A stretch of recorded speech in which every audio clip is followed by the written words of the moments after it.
hali ni nzuri, tumeona maendeleo sio mabaya, ni maendeleo ni mazuri. Ni hizi 3 kero tulizotoa maelekezo ambapo mpaka sasa hazijakamilika, na si kwa upande wa shule na wala kwa zile taasisi, ni bali kwa upande wa ofisi ya mkurugenzi. Kwa nina imani baada ya muda sasa hii, Mheshimiwa Mwenyekiti,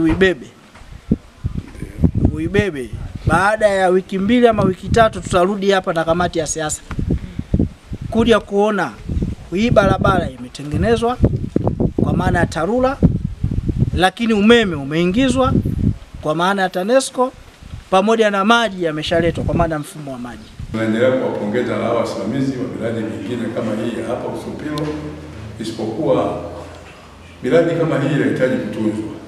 Ipo siku mwezi wa 6 umefika, mradi mmoja wapo unahitaji kukaguliwa na Mwenge. Kuna mradi ambao tumetembelea uliokamilika kwa wakati. Igeruka ujenzi umeisha, lakini watoto hawajaanza kusoma, wanaambiwa madawati haya. Na changamoto kama alivyotolewa ufafanuzi mkurugenzi, changamoto ni nesti. Lakini ninaamini sasa nesti ilikuwa mpya, tulikuwa hatujuani, yani nesti haitujui na sisi haitujui, kwa hiyo hatujuani. Lakini kwa experience tuliyopata sasa hivi mfumo tunaujua. Kwa hiyo tunaweza tukaenda haraka kwenye kila process ya manunuzi, tunaweza tukaenda nayo haraka kwa sababu sasa hivi kila mtu anajua mfumo wa nesti. Kutokana na upya wake, changamoto zile zimekuwa ni nyingi, kwamba inaonekana hata tukiomba tenda watu wamekuwa wakichelewa kuziomba hizo tenda. Pia hii inatokana na uelewa wa wananchi kuwa mdogo.